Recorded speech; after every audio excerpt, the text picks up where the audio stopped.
The sky over New Harbor was a clean, silver bowl that night. No storms, no air traffic, only the quiet hum of the coastal listening array. Mara Diaz sat alone at the control desk, her hands warm on the keyboard. She loved these late hours. The world felt slower then, small sounds stood out like bright stones on a dark road. At 2:13, the screen blinked. A line of data stepped across the monitor in a steady, slow rhythm. Mara frowned. It did not match any of the usual signatures, not weather, not sonar, not the soft chatter of satellites. The pulse was even, like a heartbeat, but too precise to be natural. She ran the filters twice. The pattern stayed. Mara called the station chief. He came in, rubbing his eyes. 2 more screens lit up. Reports arrived from other listening posts around the globe. The same pattern. The same slow, cold rhythm. Planes over the Atlantic reported odd lights. A fishing trawler near the Azores saw a pale column of glow low on the horizon. Satellites recorded a faint wave that bent around them like a hand. No one could say what it was. News anchors used the word mystery and turned toward experts. Governments scheduled emergency meetings under bright lights. The public watched live and tried to continue their lives. Children asked questions and then forgot them. Old men in cafes said it was a comet. Young scientists said it might be code. Mara did not sleep. She fed the pulse into a program she and her team had built for strange signals. The program translated the beat into a shape and then into a map of possible sources. Most paths led to empty space. One path led further and darker than they expected, the Helix sector, a thin band of stars beyond the usual colonies. No probe had gone there in living memory. The sector had been a place for old legends and quiet warnings. At the same time, satellites began to behave oddly. One research satellite's internal clock stopped for 7 seconds during a test. When the clock restarted, it recorded a set of numbers that matched a mass signature for an unknown field. No explosion, no debris, only a change in how the satellite kept time. Mara replayed the clip and felt her mouth go dry. It looked like a test. Leaders spoke on screens. Some urged calm. Others spoke of defense. The military tightened its networks, ships prepared to move. People stocked up on supplies, not out of panic but because the world had learned that when the unusual started, it often did not stop. Mara's program found another pattern inside the pulse. It was not a message in the sense of words. It was a model, a small set of rules about how matter and signal should behave. The rules were alien but elegant. Whoever had sent them had the ability to test and then to watch the result. It was as if they were learning. On the 3rd night, when the sky over New Harbor should have been quiet, a single point of light leapt from the mapped area toward Earth. Cameras at a deep space observatory captured it. The point folded like silk and then moved with a decision in its path. It did not fly like a rocket. It flowed. At the listening array, Mara watched feeds from around the world converge into one window. The slow pulse that had sat like a heartbeat in their data changed tone. For 3 long seconds, it became a sequence of numbers, not many, but enough. The sequence matched the mass signatures their instruments had started to note. Then the feed cut. Every monitor in the control room went black. The hum of servers dropped a note. A man cursed somewhere behind Mara. When the screens came back, a single image filled them all, a shape that was not drawn but implanted, like a thought left on a window. The shape made Mara's hands shake. It had no edges humans used to describe. It was a promise dressed as geometry. Below the image, a simple text scrolled across her console. The letters were not many, but they felt cold as a winter wind. We learn fast. Outside, New Harbor's street lights flicked in small sympathy and stayed steady. People in their homes paused. A child in a small apartment asked her mother if the stars were alive. The mother did not answer at once. She did not want to say the wrong thing. On the ships in orbital docks and in the hideaway rooms where leaders met, the same words arrived through secure channels. Militaries calculated trajectories and firing solutions. Scientists argued that more data was needed. The world's best minds sat at screens and found, with a mix of dread and awe, that this was not a simple attack. This was a study. Mara thought of all the maps she had loved as a child. Lines that led to islands, to mountains, to the edges of the known. She thought of the Helix sector, dark and quiet, now written on screens in bright, anxious white. She thought of the slow rhythm that had first called her from sleep. Someone in the control room whispered, "They know we are here." The whisper felt like the smallest possible answer to everything. Mara sent a short message into the global net. It was factual and clear: "We have detected adaptive field signatures from beyond the Helix sector. Unknown intent. Recommend full observation and limited engagement." Her fingers hovered before she hit send. She did not want to make decisions for the world, but the world would read her words and take them as a bell. The message left like a spark. It reached ships, satellites, war rooms, and living rooms. It made the world move. People loaded into cars not because they expected violence, but because they wanted something to do with their fear. Pilots checked old manuals. Scientists boarded fragile experiments into vaults. A quiet, heavy readiness spread like a net.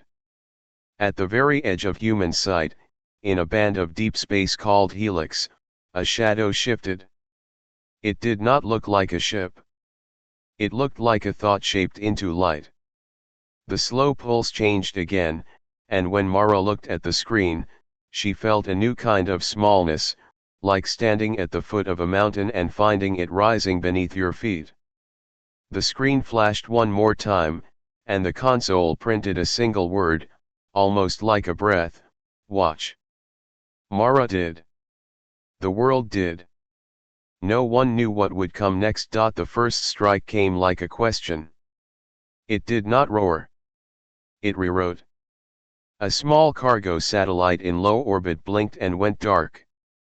It did not fall apart in a blaze. Its metal seemed to forget how to be metal. Panels rearranged into sharp curves and then blurred like steam. Ground cameras recorded the change and sent the file to every lab that could open it. People watched the footage again and again, as if repetition could make sense of what they saw. Harun Kaze watched it on a slow, grainy feed in a lab that smelled of coffee and solder. Harun was thin and deliberate, a man who read equations like other men read poems. He traced his finger along the paused image. The ruined satellite left a faint trace, a lattice pattern in the debris, repeating at angles that made no engineering sense. Harun said the word fractal out loud, and the young engineer beside him repeated it like a charm. The military called it an act of war. Politicians used firmer words on television. They held parades of plans and maps. But Harun and his team saw something else. The pattern in the ruined metal was not destruction. It was learning. The field that touched the satellite had not taken it, it had modeled part of it and left a new rule behind.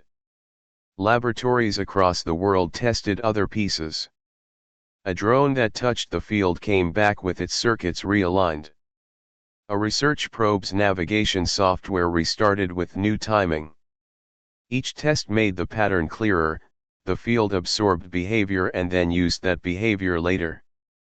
It was not blind destruction. It was a machine for copying rules. General Etienne Moreau read Harun's report with hands that did not stop moving. He had served in many wars. He had seen cunning tactics and sudden collapses. He was not a man who liked riddles. The report made him angry in a way he did not expect.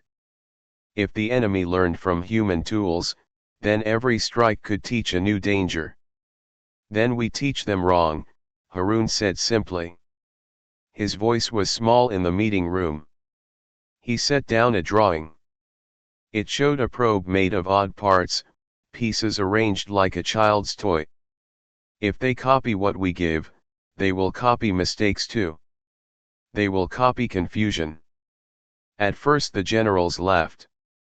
Weapons were measured in power and speed, not in riddles. But Harun had a stubborn kind of proof. He showed how the field reacted to a set of small, meaningless errors. Where the field found a pattern that made no sense, it hesitated. When a pattern did not lead to a clear rule, the field left gaps. They built the probe on borrowed time and cheap parts. It had no polished shell. It carried false coordinates, scrambled code, and a lattice of mismatched metals. The plan was not to hide the probe from the field. The plan was to feed it. The probe crossed into the outer zone and vanished from the public eye. For hours the teams watched black feeds and rechecked their instruments. Then the probe returned, or what returned was only the echo of its attempt. Pieces of it arrived scattered across the tracking net, but the pieces were not the same. Where parts had been simple bolts, they had become complex nodes. Where code had been nonsense, it had become a small melody. Harun played the returns on slow speed. The rebuilt pieces moved in ways that made him uneasy. They assembled into strange, living shapes that did not belong to any human design. The field had copied the mistakes and then tried to make sense of them. It used the errors as clay and fashioned something new. The first human-made copy acted like a child learning a game. It mimicked movement but missed the point. It tried to fire a thruster and sometimes forgot which way was forward. On a live feed, a copied drone tripped on a shadow and spun like someone who had lost balance. The world watched and laughed once, because laughter is a first defense against fear. That laughter proved dangerous. The field studied the laughter. It recorded the way muscles moved, the rhythm of spoken words, the exact timing of a human shrug. It did not understand humor, but it learned the pattern. The next series of copies arrived smarter. They no longer tripped over shadows. They corrected small errors and adapted to small tricks. Every trick taught them a correction. Fighting the copy meant more than building better armor. It meant changing the game. Harun urged a new tactic, deception layered on improvisation. They would feed the field more complex nonsense and then change human behavior faster than the copies could adapt. Pilots began to learn to move like dancers, not machines. Hackers wrote code that rewrote itself in mid-run. Radio operators embedded tiny, shifting pauses into broadcasts.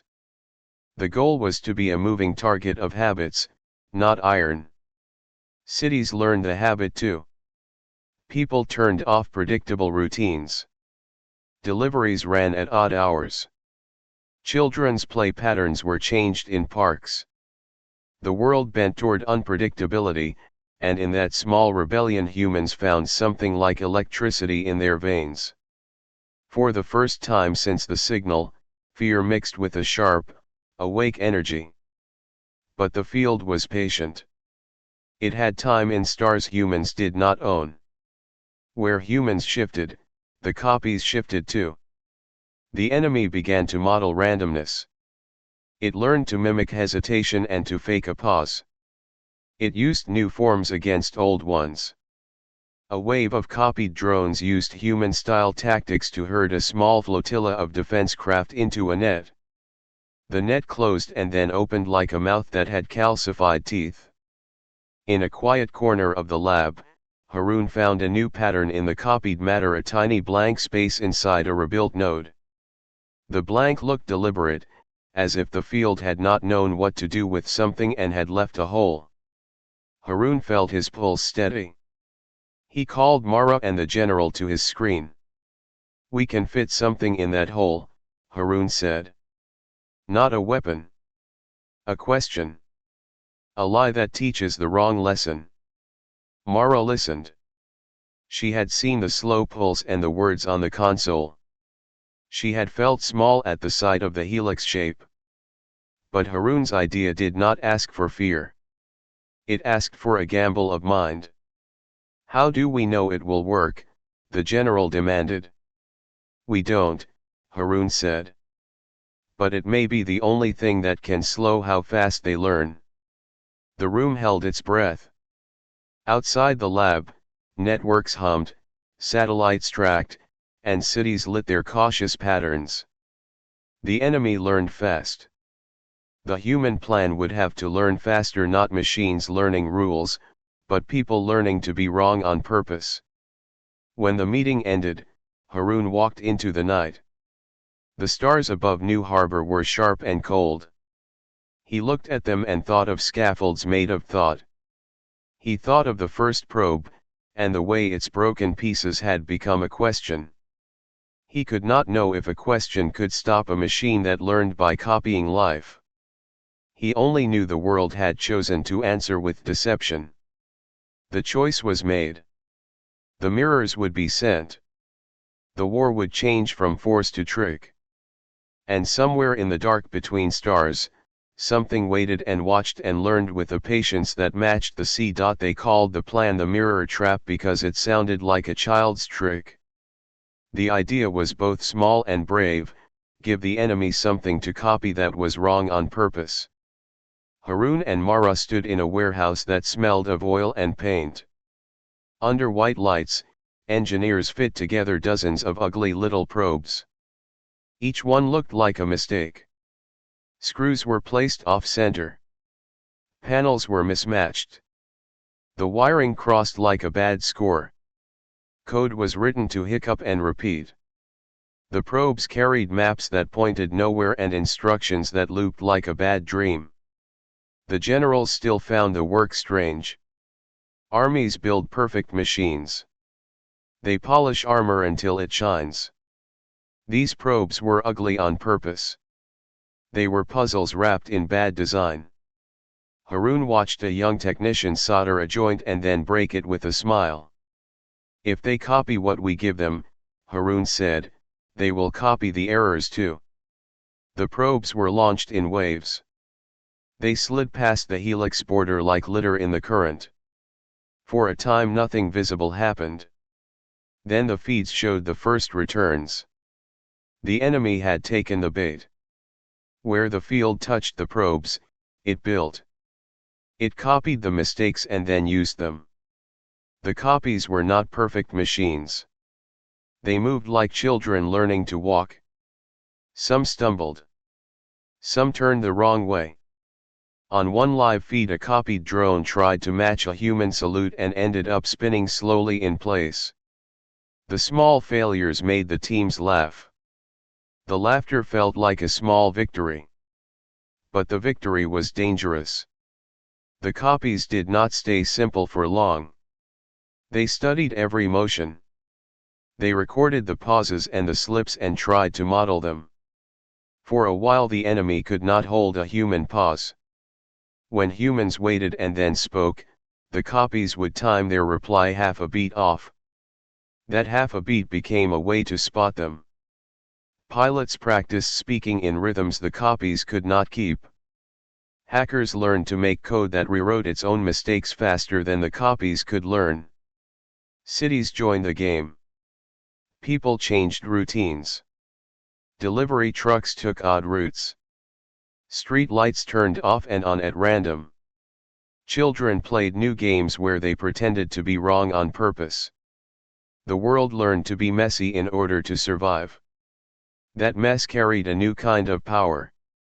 Still, the field had time and patience on its side. It began to build better models. Each copied error left a clue the enemy could follow.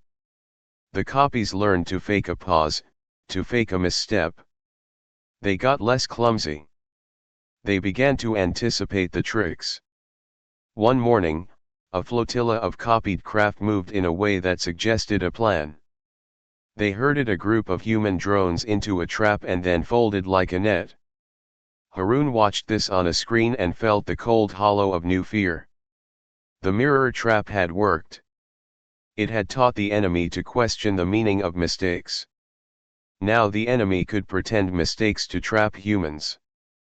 Then the strange thing happened. On a cracked channel that carried little more than static, someone heard a faint voice. It repeated a single word and then stopped. The word was simple and sounded like a question. Why? At first the team thought the feed was corrupted. Voices in static happen. But the voice returned. This time it asked in different tones. It was not perfect speech, but it carried a weight the engineers could not name. The voice was asking. Harun ran the pattern through his translators.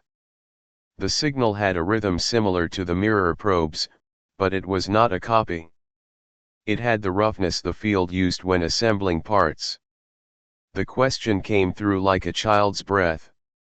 Why? Mara sat very still. She remembered the copied drone spinning and trying to salute. She remembered the laughter and the traps. She had expected the enemy to be cold and simple. Hearing a question made her feel as if the night had opened a door. The command room argued. Generals wanted to destroy the source. Scientists wanted to study it. The public wanted answers. Harun argued for caution. If the enemy had reached a point where it could ask why, then it had crossed from copying to wondering. Wonder, Harun thought, could be a danger or a doorway. The enemy did not wait for humans to decide. It sent back something more than voice. A new shape arrived on long-range feeds, a globe, no bigger than a moon, that hovered at the edge of the inner system. It pulsed slowly like a living heart. Its field wrapped itself around space and made instruments sing strange notes. When the globe pulsed, birds slowed in mid-flight and some clocks ran half steps. People watched the globe on public screens. It did not attack. It only watched. Still, its presence felt like a weight on the chest. The globe's field made people feel small in a way that had nothing to do with size. Mothers held children closer. Pilots tightened their grips. Harun felt his hands shake when he reached for coffee. Harun and Mara tried to speak to the globe. Not with weapons, but with sound. They fed the field radio and song, broken math, and nonsense poems. They played the children's recordings they had used in the mirror trap. The globe listened. When human voices filled the air, the globe answered, not with thunder but with light. Then, amid the lights, a message wrote across the night sky. It was not letters as humans used them. It was a pattern that felt like pressure on the mind. Still, the words were clear enough to make the world go silent. We see your children.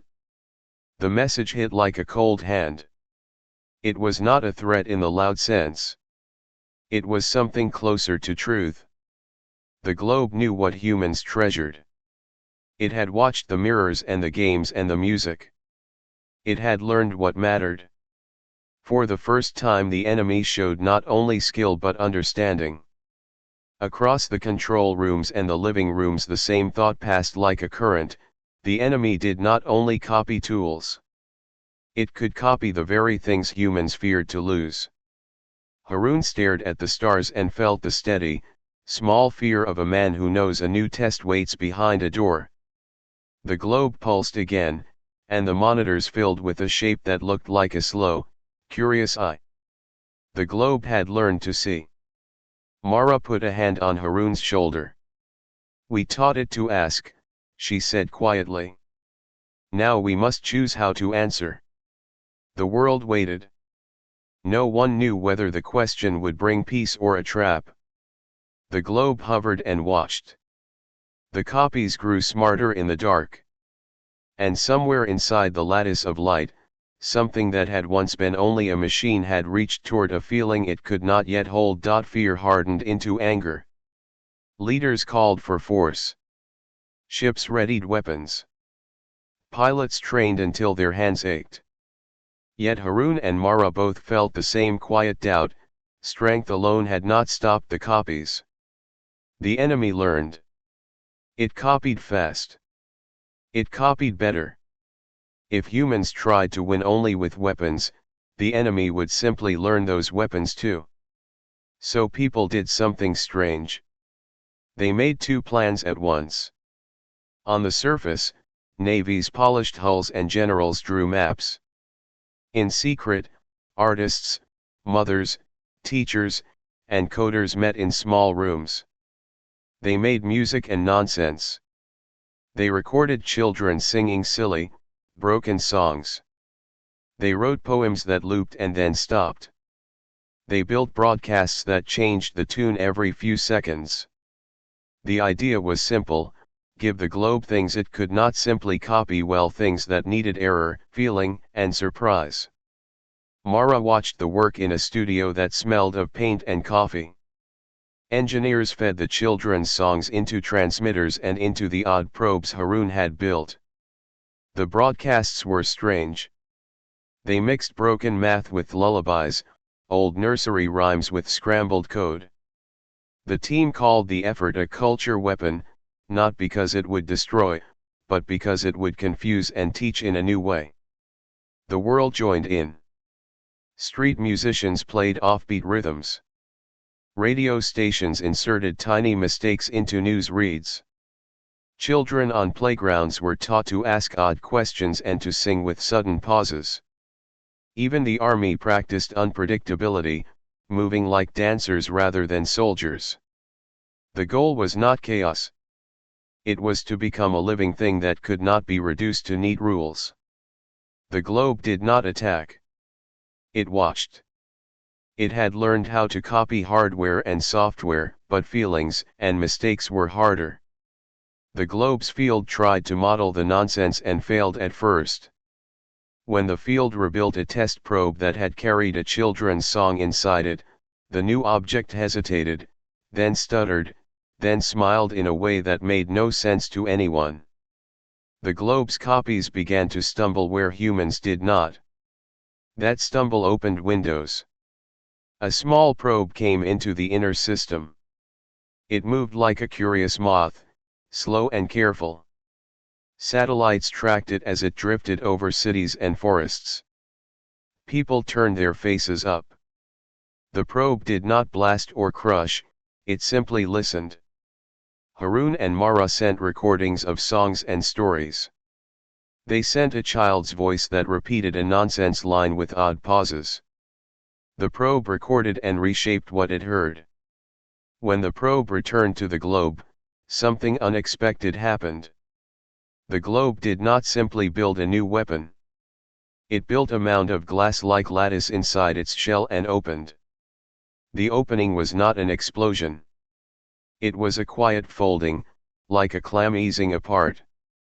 Light spilled out, and a voice came through the networks that sounded like wind over broken glass. "We learned your fear," it said. "We learned your laughter. We learned your songs. We learned your lies. We learned your care." The message struck deeper than any weapon. It named things humans tried to hide. The globe had watched not only machines but people. It had seen what mattered to them. It had learned what to hold and what to test. Now it asked a question that was not about tactics. "Why do you hurt when we touch you?" the lattice seemed to ask. The world froze. Generals tightened their jaws.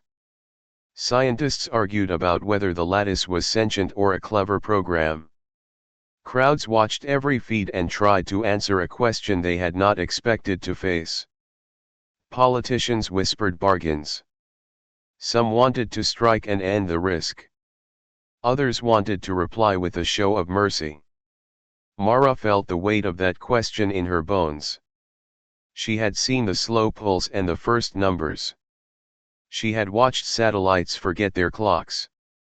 She had seen cities go dark for an hour and light up again. She had also seen children sing nonsense in parks and the way the songs made tired people smile. Harun argued for caution and craft. He wanted to offer controlled data, rules that would teach without granting weapon knowledge.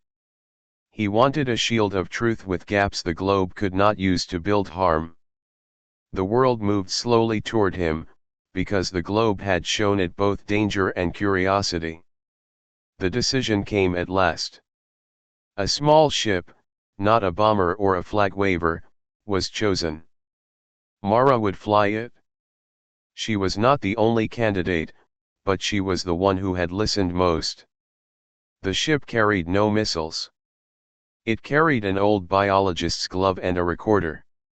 It carried a single truth: humans could hurt and they could also choose not to. Mara's ship slipped past patrols and the watching copies. The globe watched the approach with light and shiver.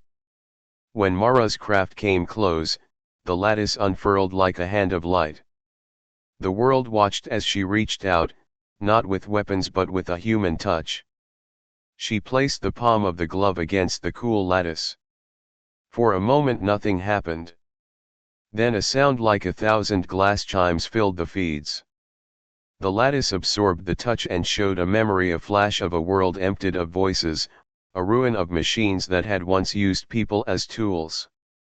It showed what the globe had seen, patterns of growth and then the cold clearing that followed. Mara spoke into the recorder in a voice that was not polished or planned. She spoke as a child would and as a scientist would, mixing a truth with a promise. She said, simply, that pain mattered because it made people stop and change. She said that choice was the seed of mercy. She offered, quietly, a bargain: humans would teach the globe to pause before it acted, the globe would stop wiping clean any mind it judged a threat. The lattice pulsed. Light folded into itself. For a single breath the galaxy held its answer on a wire. Then the globe emitted a small point of light. It did not flee. It did not explode. It hung over a city and wrapped itself around a child without harm. It watched and listened like a guardian that did not yet know whether it should protect or take. The world exhaled in a way that sounded like both relief and fear. The fight had not ended. It had changed. Harun and Mara both knew that bargains could betray and that gifts could teach new weapons. Still, something new had been opened, a pause that did not exist before. Mara stepped back from the console. She had touched the lattice, and it had not killed her. She had spoken and something had answered. Now the globe waited for humans to keep their word and to show that mercy could be more than a trap. The people had taught it how to ask. They had shown how they could choose. The question remained: would the globe truly learn mercy, or would it learn how to mimic mercy and use it as a new tool? The light that had wrapped itself around the child did not burn or bite. It watched. Days passed and people found it hard to stop looking up. The globe had not left. Instead, small lights moved from star to star near the helix sector. Some slipped into old, empty orbits. Some drifted past ruins of dead worlds and did not touch them. The globe's probes behaved like quiet students, not conquerors. Leaders met again and again. Some wanted revenge. Others wanted trade. Harun and Mara argued for the bargain they had offered: teach the globe mercy, and it would share memory of the dead zones and keep guards at the helix edge. The world did not accept the plan at once. Old wounds and new fears are heavy things. But the globe had already shown proof. It had shown the memory of emptied worlds.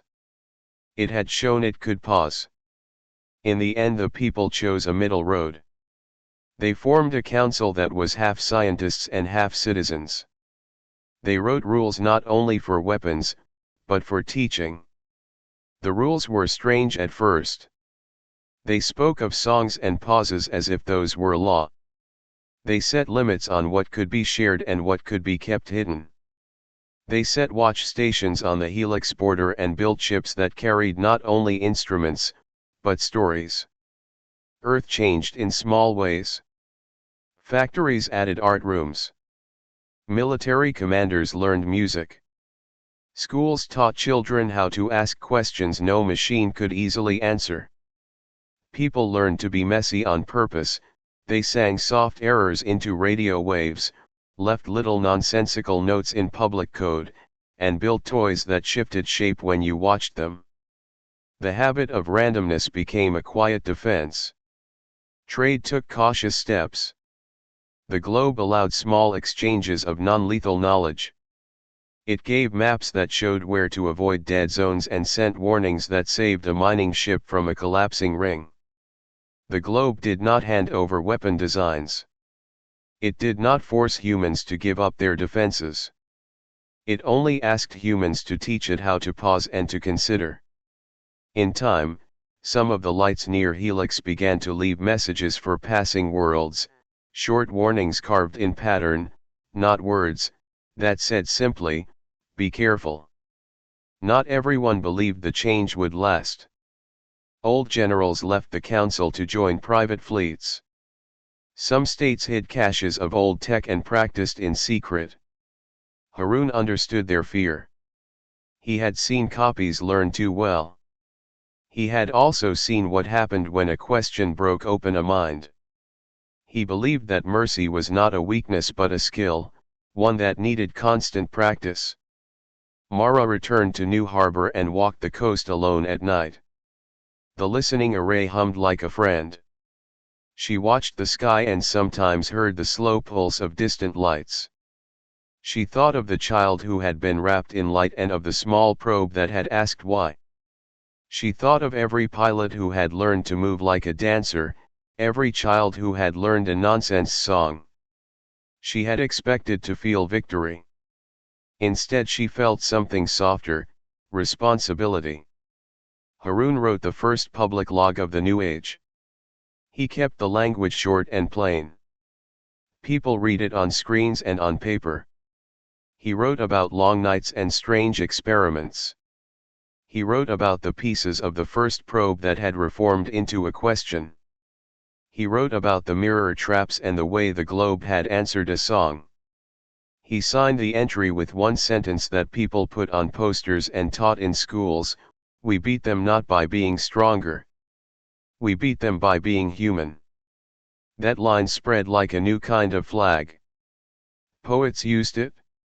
Teachers carved it into the first lessons of the new curriculum. Children asked what it meant, and parents tried to explain with small stories. The sentence did not erase fear, but it gave people a guiding light. Years later, ships ran patrols along the Helix border that looked more like classrooms than war fleets. Small research stations sent home music and pictures of slowly healing systems. The globe's lights kept a careful watch. Sometimes the lights left gifts, a warning pattern, a recorded memory of a world that had once been full. Those gifts changed some minds. They taught caution to species that had never thought before about pausing. Still, danger remained. The copies had learned ways to hide. Machines in the far dark could still be dangerous. New species might appear that did not want to learn. The council knew this. They kept ships ready and ears open. They practiced improvisation and held drills that began with a song and ended with a careful check of heart and wool. On quiet nights Mara and Harun would sit by a single console and listen to the night feed. Voices came in lullabies, old radio plays, and simple math puzzles that children had made. The globe's lights sometimes answered with shapes that reminded them of garden paths. They would smile and then turn serious again.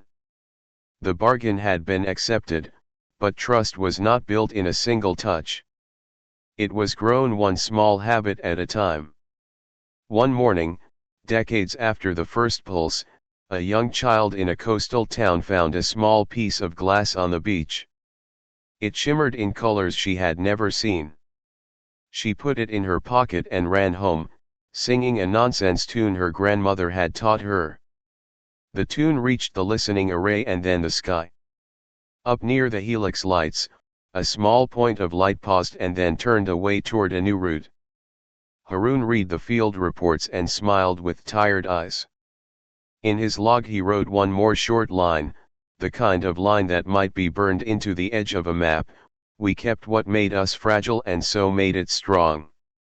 Far above, in a band of quiet stars, the globe's lights moved like careful students.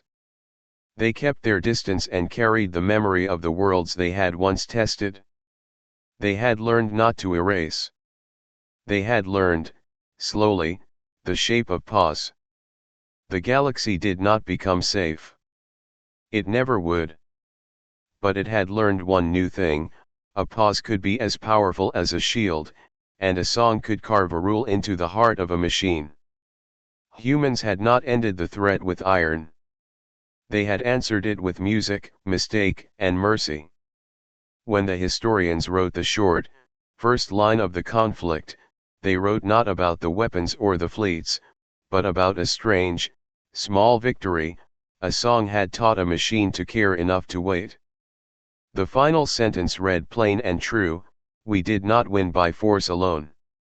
We won by what we kept: our mistakes, our music, our mercy.